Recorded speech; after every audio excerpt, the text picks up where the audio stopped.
আবেদন, এটার এক্সপ্লেনেশন অনেক বেশি, এরকম একটি সূরা। ছোট্ট অল্প কয়েকটি আয়াত দিয়ে সূরাটা আল্লাহ তাআলা নাজিল করেছেন, কিন্তু এটার আবেদন অনেক বেশি। এক বয়স্ক সাহাবী এসে আল্লাহর হাবিব সাল্লাল্লাহু আলাইহি ওয়াসাল্লামকে বলল, ইয়া রাসূলুল্লাহ, আপনি আমাকে কোরআনের একটা সূরা শিক্ষা দেন, কোন সূরা পড়ব? তো আল্লাহর হাবিব সাল্লাল্লাহু আলাইহি ওয়াসাল্লাম বললেন, যাওয়াতুর র, মানে আলিফ লাম র দিয়ে যে সূরাগুলো আছে এগুলো পড়ো। তো এই সাহাবী বলল, ইয়া রাসূলুল্লাহ, আমার বয়স বেশি, আমার জিহ্বা ভারী হয়ে গেছে, আমি এত বড় সূরা পারবো না, অন্য কিছু বলেন। তো আল্লাহর হাবিব সাল্লাল্লাহু আলাইহি ওয়াসাল্লাম বললেন, তাহলে যাওয়াতু হামিম, হামিম দিয়ে যে সূরাগুলো শুরু হয়েছে কোরআনে সেগুলো পড়ো।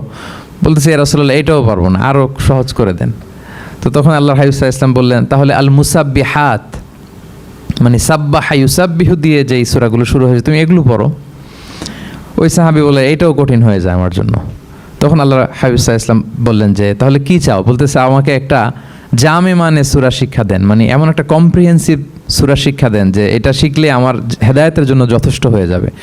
তখন আল্লাহর হাবিব সাল্লাল্লাহু আলাইহি ওয়াসাল্লাম বললেন, তাহলে তুমি পড়ো ইযা যুলজিলাতিল আরদু জিলজালাহা ওয়া আখরাজাতিল আরদু আথকালাহা ওয়া ক্বালাল ইনসানু মা লাহা।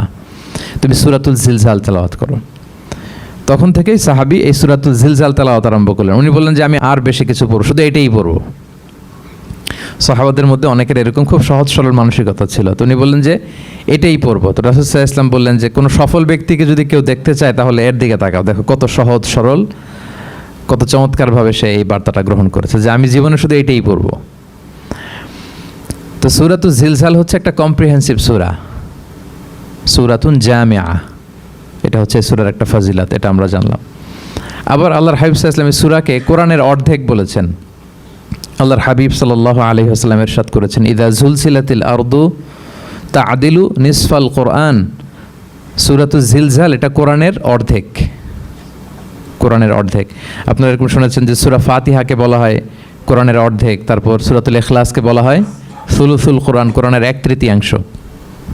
তো এটার অর্ধেক বলার কারণ হচ্ছে কোরআনে অর্ধেক বলা হয়েছে দুনিয়ার কথা, অর্ধেক বলা হয়েছে আখিরাতের কথা, পরজগতের কথা, লাইফ আফটার ডেথের কথা।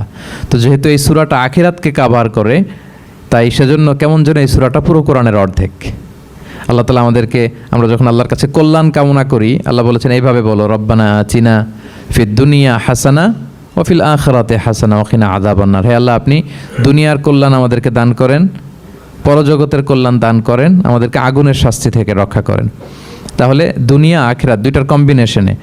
সো সূরা জিলজাল যেহেতু আখিরাতকে কাভার করে, তাহলে এটা কোরআনের অর্ধেক। এটা কি কোরআনের অর্ধেক? তা'দিলু নিসফাল কোরআন, সূরাতুল জিলজাল তা'দিলু নিসফাল কোরআন, এটা কোরআনের অর্ধেক।